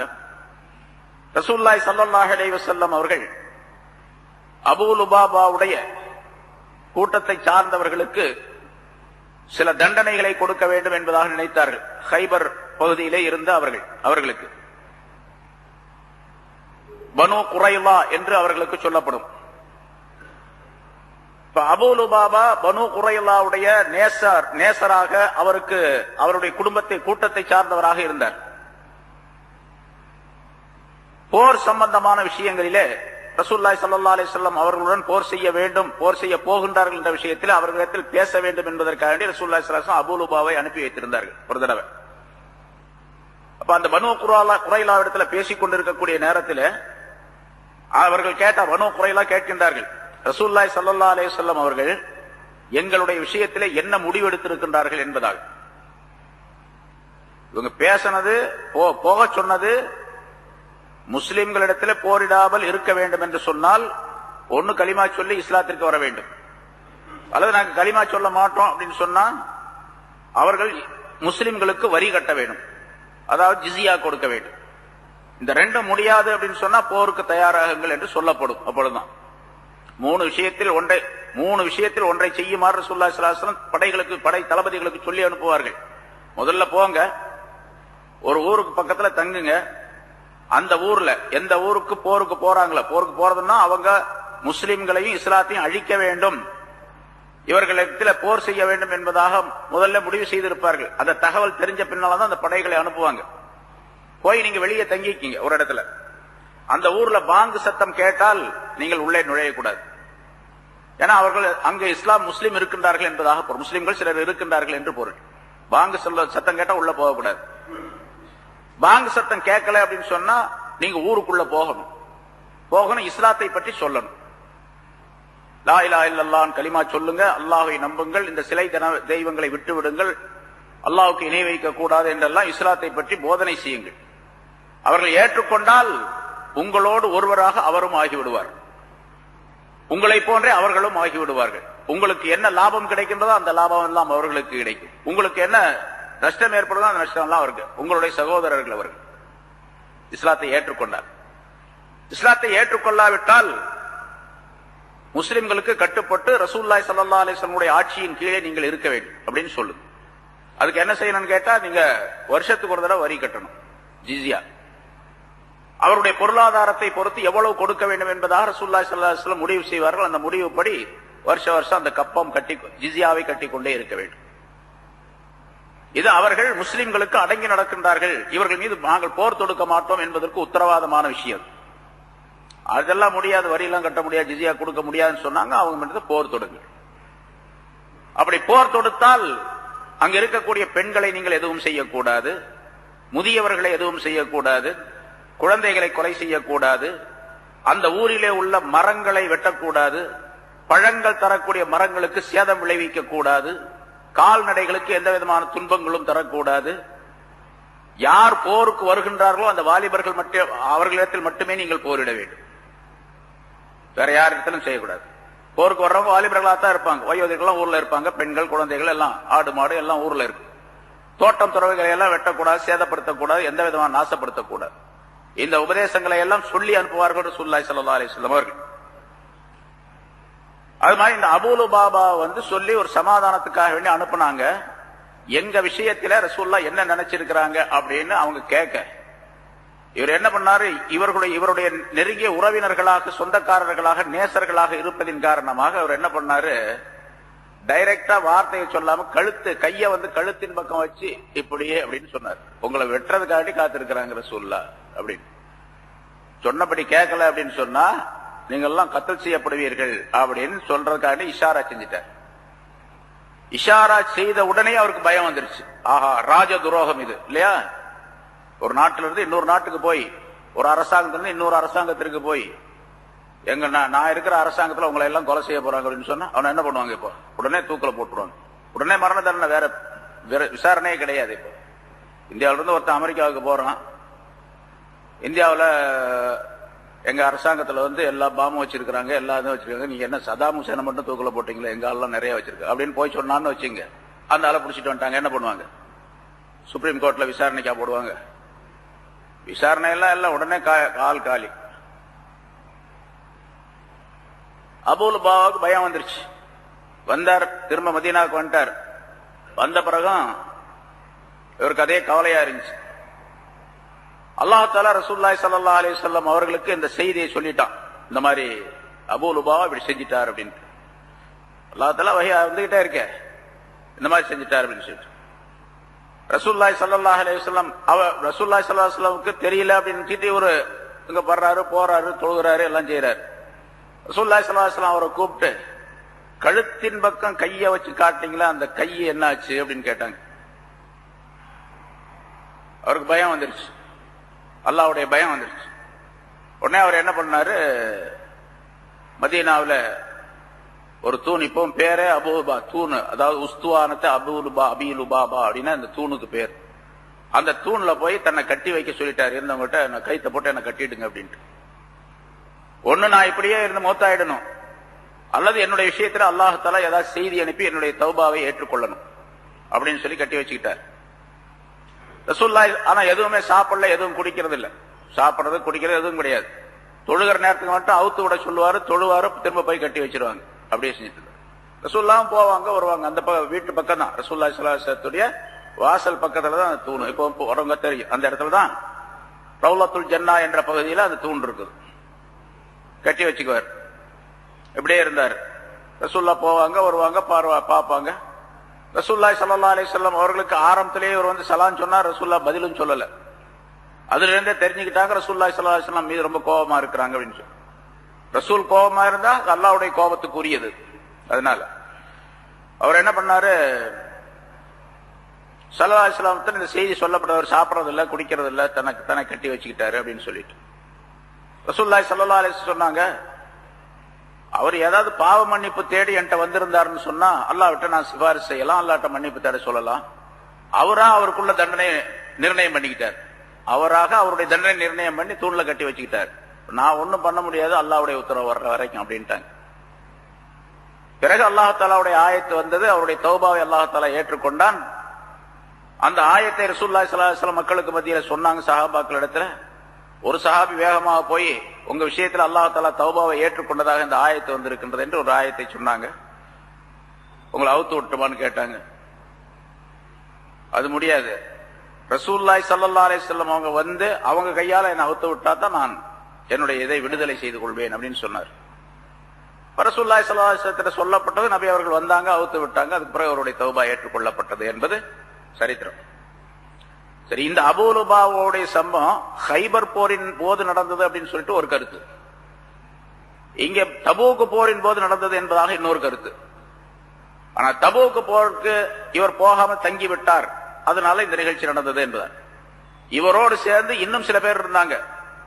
10 பேர்ல இவர் அல்லாஹ் 9 பேர் ஆச்சு.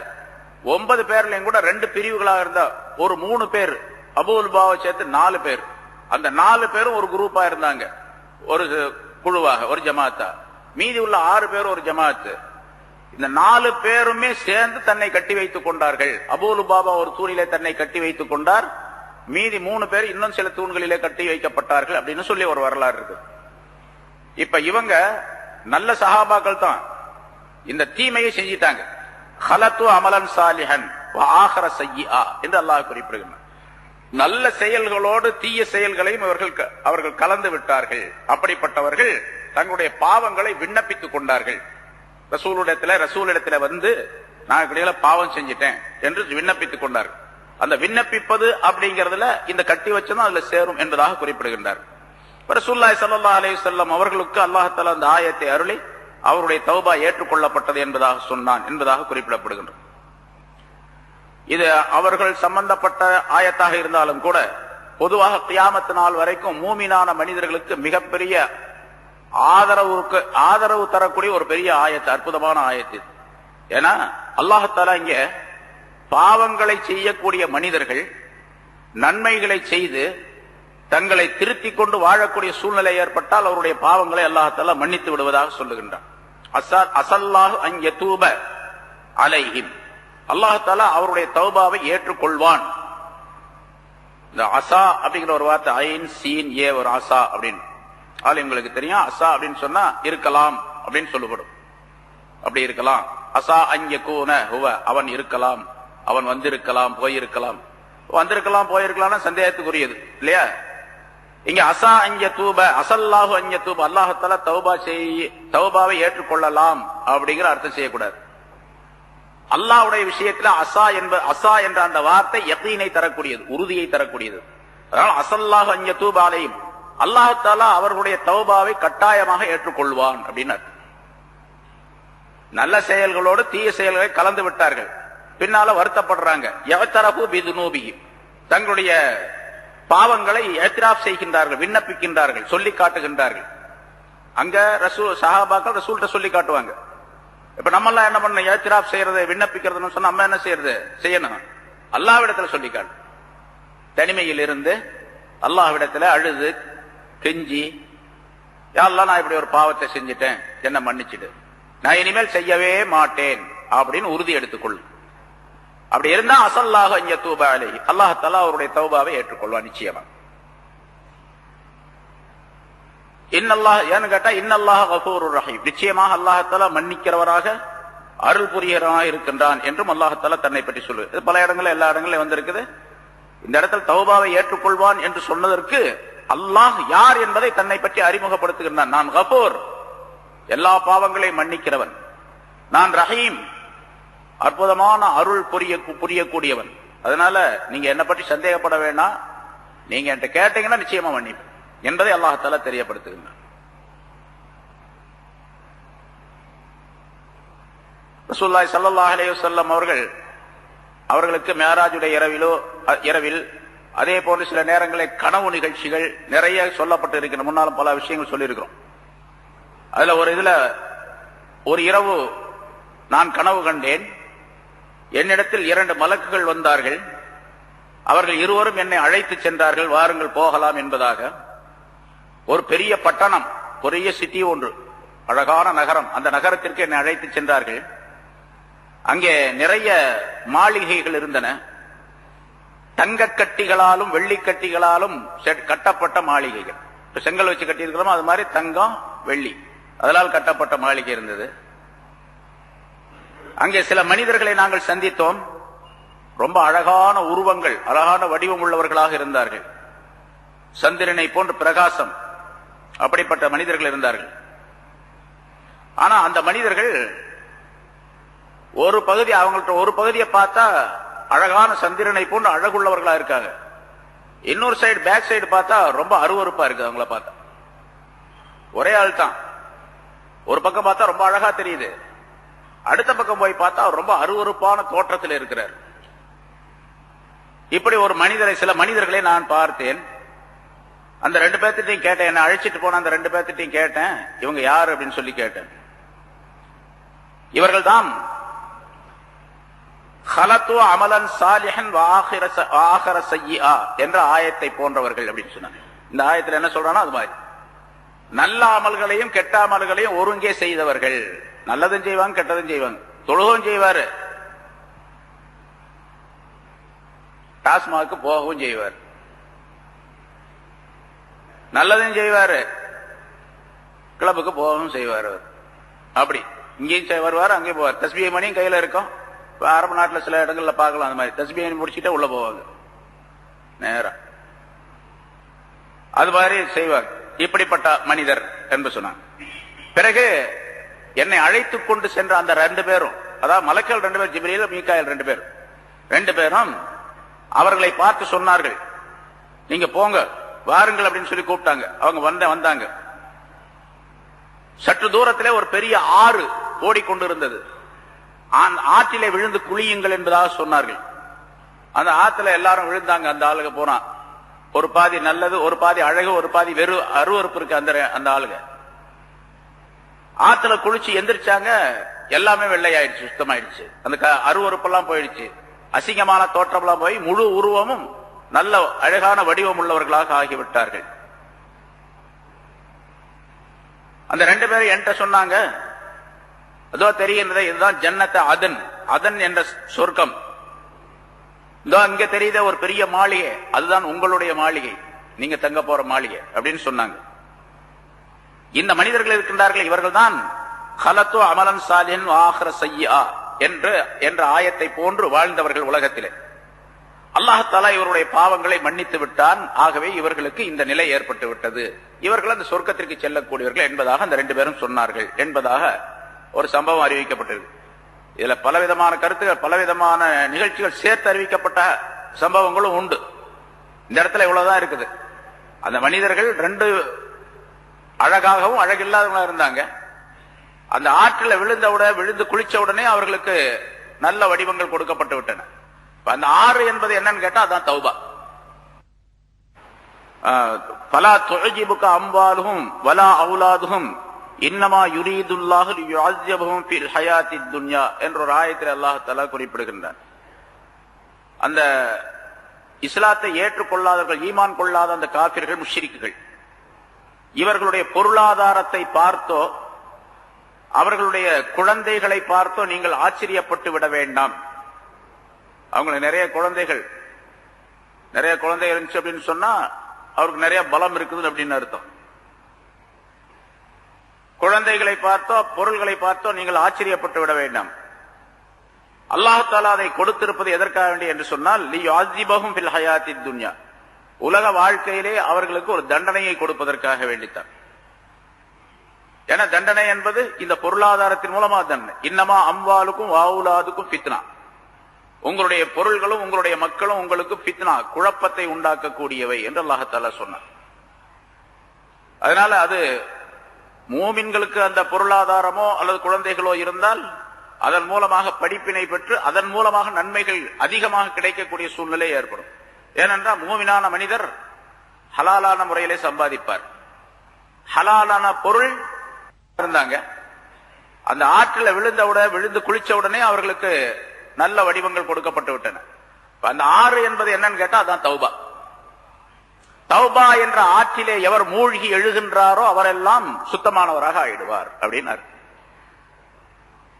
இயல்பு, மனிதனுடைய இயல்பு என்னன்னு கேட்டா உலகத்துல பாவங்கள் செய்யக்கூடிய சூழ்நிலை ஏற்படும். பெரிய பாவமோ சின்ன பாவமோ ஏதாவது செஞ்சிருப்பார். தௌபா செய்வது வாஜிப், கட்டாயம். தௌபா செய்வது ஒவ்வொரு மனிதரின் மீதும், ஒவ்வொரு முஸ்லிமான மனிதரின் மீதும் வாஜிப், கட்டாயம். பருவமடைந்த நேரத்தில் இருந்து மௌத்தாகிற வரைக்கும் ஒவ்வொரு நேரமும் ஒவ்வொரு மனிதரும் தௌபா செய்து கொண்டே இருக்க வேண்டும், இஸ்திக்ஃபார் செய்து கொண்டே இருக்கு. ஏன்னா எந்த பாவம் நம்ம செஞ்சோம் அப்படின்னு நமக்கு தெரியாது. நன்மை என்பதாக நினைத்து கொண்டு ஒன்றை செய்திருப்போம், அது பாவமா இருக்கும். நம்முடைய அறிவு சொல்றது நன்மையான காரியம் அப்படின்னு சொல்லிட்டு, ஆனா உண்மையிலேயே அது தீமையான காரியமா இருக்கும். அல்லாஹ் கோபத்தை. அதனால ரசூலுல்லாஹி ஸல்லல்லாஹு அலைஹி வஸல்லம் ஆயிஷா நாயகி ரலியல்லாஹு தஆலா அன்ஹா அவரிடத்தில் சொன்னார்கள், யா ஆயிஷா இய்யாக்கி வ முஹக்கிராத்தி ஸுனூபி, உனக்கு நான் எச்சரிக்கை செய்கின்றேன் பாவங்களை அலட்சியப்படுத்துவதை. பாவங்களை அலட்சியமாக கருத கூடாது. சின்ன பாவம் நினைச்சிட்டு இருப்பேன், இதுதானே, இதுல என்ன பெரிய வந்துட போகுது அப்படின்னா அதுக்கு கடுமையான தண்டனையும் கூட ஏற்படலாம். ஒருத்தர் நினைக்கிறார், ஆஹா இவ்வளவு பெரிய பாவத்தை செஞ்சுட்டேனே அப்படின்னு நினைக்கிறார். அவருடைய நினைப்பு தௌபாவாக மாறிச்சு அப்படின்னு சொன்னா அல்லாஹ் தஆலா இடத்தில் அந்த பெரிய பாவம் ஒண்ணுமில்லாம போயிடும். அல்லாஹ் யாரும் கேட்க முடியாது, சின்ன பாவத்துக்கு ஏன் இவ்வளவு பெரிய தண்டனை கொடுத்த, நான் சின்னது தானே செஞ்சேன், அவர் பெரிய பாவம் செஞ்சாரு அவருக்கே சொர்க்கத்தை கொடுத்த அப்படின்னா அல்லாஹ்ட்ட போய் விசாரணை எல்லாம் பண்ண முடியாது. யாருக்கும் அதிகாரம் கிடையாது, யாரும் அவனை கேட்க முடியாது. அவன் தான் எல்லாத்தையும் கேட்பான். அல்லாஹ் தஆலா குர்ஆன்ல சொல்லக்கூடிய ஆயத், அவன் தான் கேட்பான் எல்லாத்தையும். யாரும் அவனை போய் கேட்க முடியாது. எந்த சக்தியாவது இருக்குதா அதுக்கு மேல கேட்கறதுக்கு? நீ சொல்றது நியாயம் இல்லை அப்படின்னு சொல்லி. ஆனா நியாயம் இல்லாமல் அல்லாஹ் செய்ய மாட்டான்.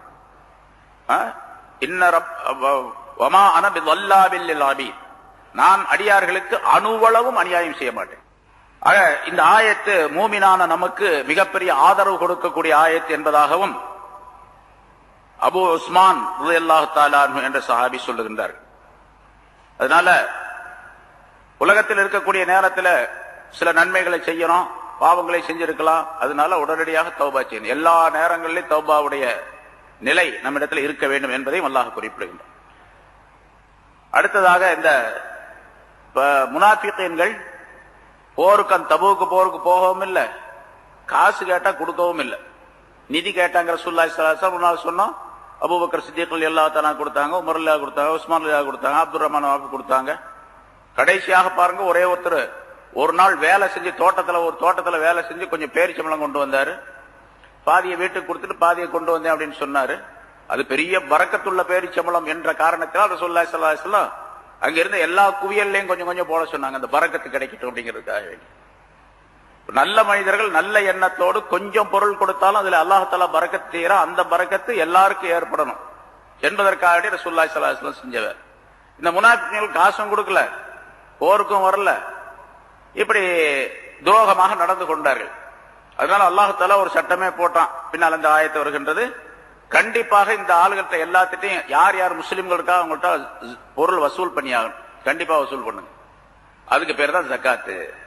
ஜக்காத்துடைய ஆயத்தை அல்லாஹ் தஆலா நடைமுறைப்படுத்தினான். அந்த ஆயத்து பின்னால் ஹுத் மின் அம்வாலிஹிம் ஸதகத்தன் துதஹ்ஹிருஹும் வ துஸக்கீஹிம், அவர்களுடைய பொருள்களில் இருந்து நபியே நீர் எடுப்பீராக, வசூல் செய்வீராக.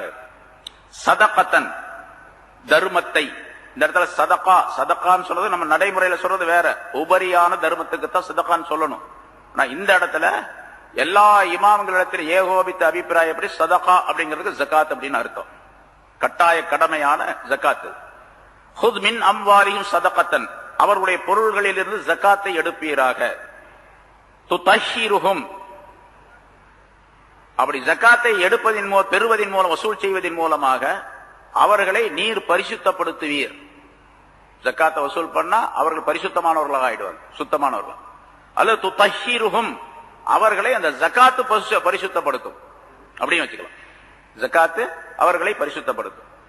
வதுஸக்கீஹிம், துதஹ்ஹிருஹும் துஸக்கீஹிம், ரெண்டுக்குமே தமிழ்ல சொன்னா பரிசுத்தம் அப்படின்னா அர்த்தம் தான். தஹாரத் அப்படின்னு சொன்னாலும் சுத்தமா இருக்கிறார், சுத்தமா இருத்தல். ஜகாத் அப்படின்னு சொன்னா சுத்தமா இருத்தல் அப்படின்னு அர்த்தம். ஆனா உள் சுத்தம் வெளி சுத்தம் அப்படின்னு வச்சுக்கலாம். துதஹ்ஹிருஹும், அவர்களை வெளிரங்கத்திலே வெளித்தோற்றத்திலே அவர்களை சுத்தப்படுத்தும். வதுஸக்கீஹிம், அவருடைய மனங்களையும் சுத்தப்படுத்தும். தஸ்கியத்துல் கல்ப், பொதுவா கல்பை சுத்தப்படுத்துவதற்கு, இதயத்தை சுத்தப்படுத்துவதற்கு தஸ்கியா என்ற வார்த்தை பயன்படுத்தப்படும். அதுக்கு தஹாரத்துங்கிற வார்த்தை பயன்படுத்துறது இல்ல. தஹாரத்துங்கிறது உடைய சுத்தம் பண்றது, உடலை சுத்தம் பண்றதுக்கு தஹாரத் அப்படின்னு சொல்லப்படும். உருதுலயே அந்த வார்த்தை உண்டு, தஹாரத் அப்படிங்கிறது. தஸ்கியத் அப்படின்னு சொன்னா மனத்தை சுத்தப்படுத்துவதற்கு தஸ்கியத்துன்னு சொல்லப்படும். அந்த ரெண்டு வார்த்தை அல்லாஹ் தஆலா துதஹ்ஹிருஹும் வ துஸக்கீஹிம் என்ற வார்த்தைகளின் மூலமாக அல்லாஹ் குறிப்பிடுகிறார். அப்ப ஜகாத் கொடுப்பதின் மூலமாக அவர்களை நீர் சுத்தப்படுத்துவீர், அல்லது அந்த ஜகாத் அவர்களை சுத்தப்படுத்தும். அதே மாதிரி அவருடைய மனங்களை நீர் சுத்தப்படுத்துவீர், அல்லது ஜகாத் சுத்தப்படுத்தும். சரி, ஜகாத்தை அவர்களிடத்திலிருந்து வசூல் செய்வீராக. ஹுல் ஹுல் அப்படின்னு சொன்னா எடுக்கிறது அப்படின்னு அர்த்தம். எடுக்கிறதுனா கட்டாயமாக எடுக்கிறதுன்னு அர்த்தம். இன்னொரு இதுல சொல்லுவாங்க, அரபியில் சொல்லப்படும், பிடுங்கிறது, அவற்றிலிருந்து வேகமா பிடுங்கிக்கிறது, அதுக்கு பேரும் ஹுதுன்னு சொல்லலாம். பிடுங்கு அப்படிங்கிறதுக்கு, அவர்கிட்ட பிடுங்கி கொள் அப்படிங்கிறதுக்கும் ஹுதுன்னு சொல்லலாம். ஆனா இங்க கட்டாயமாக வசூல் செய்யுங்கள் அப்படின்னு அர்த்தம். சரி, அப்படி வசூல் செய்து இங்க என்ன செய்யணும் கேட்டா, அப்படி ஜகாத்து கொடுக்கக்கூடியவர்கள் இருக்காங்க பாருங்க, யார் பொருளை கொடுக்கிறாங்களோ தங்க பொருளை, அவங்களுக்கு நீங்க துஆ செய்யணும். வஸல்லி அலைஹிம், அவர்களுக்கு துஆ செய்வீராக. சல்லி அப்படின்னு சொன்னா சாதாரணமாக சொன்னா நம்ம பழக்கத்துல சொல்லும்போது சல்லினா தொழுகிறதுன்னு அர்த்தம். நீ தொழுவாயாக அப்படின்னு சொல்லலாம். ஆனா இந்த இடத்துல தொழுவாயான்னு அர்த்தம் அல்ல. ஏன்னா சலாத் அப்படின்னு சொல்றோம், தொழுகைக்கு சலாத் அப்படின்னு குர்ஆன்ல நிறைய வருது, எல்லாத்துக்கும் தெரியும். சலா அப்படின்னு சொன்னா அகராதியினுடைய அர்த்தப்படி துஆ செய்யறதுன்னு அர்த்தம் தான். ஷரியத்துடைய கண்ணோட்டத்துல தான் சலா அப்படிங்கிறது தொழுகை அப்படின்னு சொன்னா சில செயல்பாடுகளை கொண்ட ஒரு செயல், முழுமையான ஒரு செயலுக்கு பேர் சலா என்பதாக சொல்லப்படும். அது சுத்தப்படுத்திக் கொள்ள வேண்டும், ஒலு செய்ய வேண்டும், பிறகு ஒரு இடத்திற்கு சுத்தமான இடத்திலே இருக்க வேண்டும், சுத்தமான உடைகளை அணிந்திருக்க வேண்டும், நிய்யத்து செய்ய வேண்டும், அதற்கு பின்னால் கிப்லாவை முன்னோக்க வேண்டும், பிறகு தக்பீர் கட்ட வேண்டும், நிலை நிற்க வேண்டும், கிராத் ஓத வேண்டும், ருகூ செய்ய வேண்டும், சுஜூத் செய்ய வேண்டும், இருப்பு இருக்க வேண்டும், அதற்குரிய முறைகளை எல்லாம் செய்ய வேண்டும். ஓதுறது, இது பண்றது, குர்ஆன் ஓதுறது, மற்ற என்னென்ன ஓத வேண்டுமோ அதையெல்லாம், இதெல்லாம் ஓதி முடிக்கிறதுக்கு பேர் சலா அப்படின்னு சொல்லுவோம். செஞ்சு முடிக்கிறதுக்கு பேர் சலான்னு சொல்லுவோம். ஆனா இங்க பொதுவாக அகராதியில உள்ள அர்த்தம் இருக்குது, அது துஆ செய்யறது. அந்த அர்த்தத்தின்படி அல்லாஹ் தஆலா ஸல்லி அலைஹிம், அவர்களுக்காக நீ துஆ செய்வீராக. இன்ன ஸலாத்தக ஸகனுல் லஹும், நபியே உங்களுடைய துஆ இருக்குதே அது அவர்களுக்கு அமைதியை தரக்கூடியது. எவ்வளவு பெரிய விஷயம்! ரசூலுல்லாஹ்வுடைய துஆ மக்களுக்கு அமைதியை தரக்கூடியது. ரசூலுல்லாஹி ஸல்லல்லாஹு அலைஹி வஸல்லம் துஆ ஹயாத்தா இருக்கும்போது மட்டுமல்ல, இப்பவும் இருக்குது. ஸல்லல்லாஹு அலைஹி வஸல்லம் துஆ இப்பவும் நமக்கு கிடைக்கும். இப்போ ஏன்னா ஹயாத்துன் நபி, நபி ஹயாத்தா இருக்கிறாங்க. இன்னல்லாஹ் ஹர்ரம அலல் அர்லி அன் தஅக்குல அஜ்சாதல் அன்பியா, நபிமாருடைய உடல்களை மண் தின்னுவதை அல்லாஹ் தஆலா ஹராமாக்கி வைத்துட்டான் என்பதாக சொன்னார்கள். எந்த நபிமாருடைய உடலையும் மண்ணு சாப்பிடாது, சாப்பிடுறது ஹராம் அப்படின்னு ஆக்கி வச்சிருக்கான் அல்லாஹ் தஆலா. தொடக்கூடாது. மண்ணுக்கு உத்தரவு, பூமிக்கு உத்தரவு, அல்லாஹ்வுடைய உத்தரவு. அதனால ரசூல்லா ஹயாத்தா இருக்கிறாங்க. இப்பவும் ரசூல்லாவுடைய துவா நமக்கு கிடைக்கும் ஒழுங்கா நடந்துகிட்டா. இங்க பாருங்க, ஜகாத்து கொடுங்க, ஜகாத்தை வாங்குங்க, வாங்கிட்டு துவா செய்யணும் அவங்களுக்கு. இப்ப ஜகாத் யார் பெறுகின்றாரோ அவர் கொடுத்தவருக்காக துவா செய்யணும். என்ன துவா செய்யணும் நிறைய சொல்லியிருக்கிறோம், சொல்றாங்க. வஸல்லி அலைஹிம் இன்ன ஸலாத்தக ஸகனுல் லஹும். உங்களுடைய துஆ இருக்கின்றது நபியே, அது ஸகனுல் லஹும், அவர்களுக்கு நிம்மதியை, அமைதியை, நிம்மதியை தரக்கூடியதாகும் என்பதாக அல்லாஹ் தஆலா குறிப்பிடுகின்றார். இந்த ஆயத்து ஹுத் மின் அம்வாலிஹிம், இப்ப ரசூலுல்லாஹி ஸல்லல்லாஹு அலைஹி வஸல்லம் அவர்களை பார்த்து சொல்றான் அல்லாஹ் தஆலா, அவர்களுடைய பொருள்களில் இருந்து நீர் எடுப்பீராக, வசூல் செய்வீராக என்று. அப்ப ரசூலுக்கு மட்டும் சொன்னதா இது? பின்னால உள்ளவங்களுக்கு எல்லாம் கிடையாதா? அப்படி சில பேர் சொன்னாங்க அந்த காலத்திலேயே. ஹுத் மின் அம்வாலிஹிம், ஹுத் என்று ரசூல்லா பார்த்தா அல்லாஹ் தஆலா சொன்னான். ரசூல்லா ஹயாத்தா இருக்கிற வரைக்கும் தான் அந்த சட்டம். ரசூல்லா மௌத்தா போயிட்டாங்க, இப்போ நாங்க ஜகாத் தர முடியாது அப்படின்னாங்க. அபூபக்கர் சித்திக் ரலியல்லாஹு தஆலா அன்ஹு அவர்கள் ஆட்சி பொறுப்பை ஏற்றுக்கொண்ட உடனே ஒரு சாரார் சொன்னாங்க, இப்பெல்லாம் ஜகாத் கொடுக்க முடியாது நாங்க. ஏன்னா அல்லாஹ் தஆலா ஹுத் மின் அம்வாலிஹிம் தான் ரசூல்லா பார்த்தா சொல்லி இருக்கிறான். அதனால நமக்கெல்லாம் அந்த கட்டளை கிடையாது, உங்களுக்கு எல்லாம் கிடையாது, நாங்க கொடுக்க முடியாது நாங்க. ஹஜ்ரத் அபூபக்கர் சித்திக் ரலியல்லாஹு தஆலா அன்ஹு அவர்கள் சொன்னாங்க, அந்த கட்டளை ஹுத் என்ற அந்த வார்த்தை ரசூலுல்லாஹ்க்கு மட்டுமல்ல, அது மாதிரி குர்ஆன்ல நிறைய இருக்குது, நிறைய வார்த்தைகள் இருக்குது ரசூலுல்லாஹ் பார்த்து சொல்றது. ஆனா அது பொதுவாக எல்லா மக்களுக்கும் உரிய சட்டம் தான், உலகத்துல கியாமத் நாள் வரைக்கும். அதனால எல்லாத்துக்கும் உள்ள சட்டம். கொடுக்கறதா இருந்தா ஒழுங்கா கொடுங்க, இல்லன்னா போருக்கு தயாராகுங்கள் அப்படின்னாங்க. யார் கொடுக்க மாட்டேன், ஜகாத் கொடுக்க மாட்டேன்னாங்களா? முஸ்லிம்கள் இடத்துல இதுவரைக்கும் போர் நடந்தது எப்படி நடந்துச்சு? ரசூலுல்லாஹ் ஸல்லல்லாஹு அலைஹி வஸல்லம் காலத்துல காபிர்களுக்கும் முஷ்ரிக்குகளுக்கும் இவங்களுக்கும் போர் நடந்துச்சு, எதிரிகளுக்கும். இப்ப இவங்க என்ன சொல்றாங்க, நீங்க முஸ்லிம்களா இருந்தாலும் சரி ஜகாத் கொடுத்தா உங்கள்ட்டையும் சண்டை போடுவோம் அப்படின்னு சண்டைக்கு தயாராயிட்டாங்க. கடுமையா சொன்னாங்க, வல்லாஹி லவ் மனஊனி அனாகன் அவ இகாலன், ஒரு ஒட்டக குட்டியை தரமாட்டேன் என்று என்னிடத்தில் மறுப்பு தெரிவித்தாலும், அல்லது ஒட்டகத்தில் கட்டக்கூடிய கயிற்றை தரமாட்டேன், காலில் ஒரு கயிறு கட்டுவாங்க, அதுக்கு பேரு இகால் அப்படின்னு சொல்லப்படும். அந்த கயிறு அந்த காலத்துல ஒட்டகம் மேய்க்கக்கூடிய ஆள்கள், ஒட்டகம் மேய்க்கக்கூடிய மனிதர்கள் என்ன பண்ணுவாங்கன்னா, ஒட்டகம் மரத்துல கட்டி போடுவாங்க, காலில் கட்டிடுவாங்க. ஒட்டகம் மேயறதுக்காக வேண்டி அவுத்து விடும் பொழுது அந்த கயித்தை எடுத்து வச்சுக்குவாங்க, அந்த கயித்தை எடுத்து தலையில சுத்திக்குவாங்க. அவங்க இதுக்காக வேண்டி, வெயிலுக்காக வேண்டி ஒரு துண்டை மேல போட்டுக்குவாங்க, அந்த துண்டுக்கு மேல அந்த கயித்தை சுத்திக்குவாங்க. ஏன்னா அந்த கயிறு காணா போகாம இருக்கணும், திரும்ப ஒட்டகத்தை கட்டணும், அதுக்காக வேண்டி கட்டி வச்சுக்குவாங்க. அப்படி கட்டப்பட்ட கயிறு தான் இப்ப வட்ட வட்டமா போட்டுக்கிறாங்க, கருப்பு கருப்பா அரபியர்கள். இப்போ அதுக்கு பேரு எக்கால் தான். அந்த கயிறுக்கு பேர் என்ன சொல்றது? எக்கால், ஒட்டகத்தினுடைய காலிலே கட்டப்படக்கூடிய கயிறு. சரி, லவ் மனஊனி அனாகன் அவைக்கால், ஒட்டக குட்டியையோ அல்லது ஒட்டகத்தில் கட்டப்படக்கூடிய அந்த கயிற்றையோ தரமாட்டேன் என்று என்னிடத்தில் அவர்கள் மறுப்பு தெரிவித்தால், அந்த அந்த கொடுக்கப்பட்ட அந்த விஷயம், அது தரமாட்டேன் என்று மறுப்பது இருக்கின்றது, அது கானு யுஅத்தூனஹு இலா ரசூலுல்லாஹி ஸல்லல்லாஹு அலைஹி வஸல்லம், ரசூலுல்லாஹி ஸல்லல்லாஹு அலைஹி வஸல்லம் அவர்கள் ஹயாத்தா இருக்கும்போது கொடுத்து கொண்டிருந்தது. அது வருஷம் வருஷம் கொடுத்துக்கிட்டு இருந்தாங்க. ஹிஜ்ரி 2வது வருஷம் இந்த ஜகாத் கடமையாக்கப்பட்டது. ஸல்லல்லாஹு அலைஹி வஸல்லம் 10வது வருஷம் மௌத்தானாங்க. அப்ப 8 வருஷம் ஜகாத் ஜாரியா இருக்குது, நடந்துட்டு வந்திருக்குது.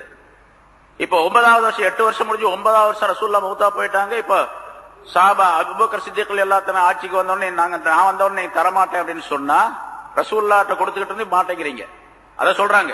யுஅத்தூனஹு இலா ரசூலில்லாஹி ஸல்லல்லாஹு அலைஹி வஸல்லம், ரசூலுல்லாஹி ஸல்லல்லாஹு அலைஹி வஸல்லம் அவர்களிடத்தில் அவர்கள் கொடுத்து கொண்டிருந்த, நிறைவேற்றி கொண்டிருந்த அந்த ஒட்டகத்தையோ ஒட்டகத்தினுடைய அந்த கயிற்றையோ தர மறுத்தால் லஉகாத்திலன்னஹும் அலா மன்ஹி, அப்படி கொடுக்காமல் இருப்பதற்காக நான் அவர்களிடத்தில் போர் செய்வேன் என்பதாக சொன்னாங்க. ஹஜ்ரத் உமர் ரலியல்லாஹு தஆலா அன்ஹு இந்த வாசகத்தை கேட்ட உடனே சொன்னாங்க அபூபக்கர் இடத்துல, என்ன இது முஸ்லிம்களிடத்திலே போர் செய்யறேன்னு சொல்றீங்களே, இப்ப ரசூலுல்லாஹ் காலத்துல அப்படி எல்லாம் போர் செய்யலையே, ரசூலுல்லாஹ் செய்யாத நீங்க செய்ய போறீங்களா அப்படின்னு கேட்டாங்க. அப்ப ஹஜ்ரத் அபூபக்கர் சித்திக் ரலியல்லாஹு தஆலா அன்ஹு அவர்களுக்கு கடுமையான கோபம் வந்துச்சு. சொன்னாங்க, என்ன உமரே, ஜாஹிலியத்துல அறியாமை காலத்துல பெரிய வீரரா இருந்துட்டு இப்ப கோழையா போயிட்டீரா அப்படின்னு கேட்டாங்க. கோழை ஆயிட்டீரா என்று சொல்லித்தான் இந்த வல்லாஹி லவ் மனஊனி அனாகன் வ இகாலன் அப்படிங்கிற வார்த்தையை ஹஜ்ரத் அபூபக்கர் சித்திக் ரலியல்லாஹு தஆலா அன்ஹு சொன்னாங்க. பிறகு போர் செய்ய தயாரானா அவங்க எல்லாம் கொடுக்க ஆரம்பிச்சுட்டாங்க அப்படிங்கிறது வரலாறு. அப்புறம் உமர் ரலியல்லாஹு தஆலா அன்ஹு சொல்றாங்க, அல்லாஹ் தஆலா அந்த நேரத்துல என்னுடைய மனதிலேயும் கூட அப்படிப்பட்ட ஒரு உறுதியை தரவில்லை. அபூபக்கருக்கு அல்லாஹ் தஆலா ரஹ்மத் செய்வானாக, அவர் இவ்வளவு பெரிய உறுதி உடையவராக இருந்தார் அப்படின்னு சொல்லி. அல்லாஹ் குர்ஆனிலே தொழுகையையும் ஜகாத்தையும் சேர்த்து சேர்த்து சொல்லி காட்டுகின்றான். 100க்கு மேற்பட்ட இடங்களிலே, கிட்டத்தட்ட 100 இடம் 60-80க்கு மேற்பட்ட இடம் இருக்கு. அத்தனையும் அல்லாஹ் ஜகாத்தையும் சலாத்தையும் சேர்த்து சேர்த்து சொல்லி காட்டுறான். தொழுகையை விட்டவரிடத்துல போர் செய்ய வேணும் ரசூலுல்லாஹ் சொன்னாங்க. தொழாதவரிடத்துல எங்க பாங்கு சத்தம் கேட்கல எங்க போர் செய்யுங்கன்னு சொன்னாங்களா இல்லையா? இப்ப தொழாத இடத்துல போர் செய்யுங்கன்னு சொன்னாங்க. அதே மாதிரி தான் ஜகாத் கொடுக்காதத்துல போர் செய்வேன்னு சொன்னாங்க. இதை சொன்ன பிறகுதான் ஹஜ்ரத் உமர் ரலியல்லாஹு தஆலா அவர்களுக்கு அந்த விளக்கம் ஏற்பட்டதா, அபூபக்கர் சொல்வது சரிதான் அப்படின்னு நம்ம சொன்னாங்க. இப்ப ஜகாத்தை அல்லாஹ் தஆலா வசூல் செய்யும்படியாக இந்த ஆயத்தில் அல்லாஹ் தஆலா குறிப்பிடுகின்றான். ஜகாத் பற்றி நிறைய சட்டங்கள் முன்னால ஆத்து ஜகாத் என்ற ஆயத்திற்குரிய விளக்கங்கள் சொல்லப்பட்டு இருக்கின்றன. ஒரு மனிதர் அல்லாஹ் தஆலாவுக்காக வேண்டி இஹ்லாஸான முறையில ஒரு தர்மத்தை செய்வாரேயானால், பொதுவாக ஜகாத்தா இருந்தாலும் சரி அல்லது பொதுவான தர்மமாக இருந்தாலும் சரி, ஜகாத்தை செய்வார், சதகா கொடுப்பாரேயானால், அல்லாஹ் தஆலா சொல்லுகிற ரசூலுல்லாஹி ஸல்லல்லாஹு அலைஹி வஸல்லம் சொன்னார்கள், இன்னல்லாஹ யக்பலு ஸதகா வ யஅഖுதுஹா பியமீனிஹி. அல்லாஹ் தஆலா இஹ்லாஸுடன் கொடுக்கப்படக்கூடிய அந்த ஜகாத்தை, சதகாவை ஏற்றுக்கொள்ளுகின்றான். எப்படி ஏற்றுக்கொள்றான்? அவன் தன்னுடைய வலக்கரத்தின் மூலமாக அதை வாங்குகின்றான். அல்லாஹ் வலக்கரத்தின் மூலமாக அந்த சதகாவை வாங்குகின்றான். அல்லாஹ் வலக்கரத்தை வாங்குறான் அப்படின்னு சொன்னா கை இருக்குது, கையை நீட்டி வாங்கிட்டு இருக்கிறான் அப்படிங்கிற அர்த்தம்லாம் இல்ல. ஒப்புக்கொள்ளுகிறான்னு அர்த்தம், மகிழ்ச்சியோடு ஒப்புக்கொள்ளுகிறான் அப்படிங்கிற அர்த்தம். அப்படி ஏற்றுக்கொண்ட அந்த சதகாவை ஃபயுரப்பிஹா லிஅஹதிக்கும் கமா யுரப்பி அஹதுக்கும் முஹ்ரஹு. உங்களிலே ஒரு மனிதர் தன்னுடைய குதிரை குட்டியை வளர்ப்பதை போன்று அந்த சதகாவை அல்லாஹ் வளர்க்கின்றான். குதிரை குட்டி, அந்த காலத்தில் குதிரைங்கிறது ரொம்ப பெரிய செல்வம். அதை எப்படி நீங்கள் பராமரிப்பீர்களோ வளர்ப்பீர்களோ அது போன்று அல்லாஹ் தஆலா அந்த பொருளாதார அந்த நீங்க கொடுத்த அந்த சதகாவை வளர்த்து வருகின்றான். அது எப்படி வளர்க்கிறான், எப்படி இருக்குது அப்படிங்கறதெல்லாம் நமக்கு தெரியாது. நிறைய, அதாவது நம்ம கொடுத்த அந்த சதகா ஏராளமான பொருள்களாக குவிக்கப்பட்டு வைக்கப்படும். அது ஒரு பேரிச்சம்பளத்தை தர்மம் செஞ்சிருந்தார் அப்படின்னு சொன்னா மலை போன்று பேரிச்சம்பளம் குவிந்து கிடக்கும் அங்க. அது அந்த நன்மைகளை அல்லாஹ் தஆலா இந்த மனிதருக்கு கொடுப்பார் அப்படிங்கிற அர்த்தம்.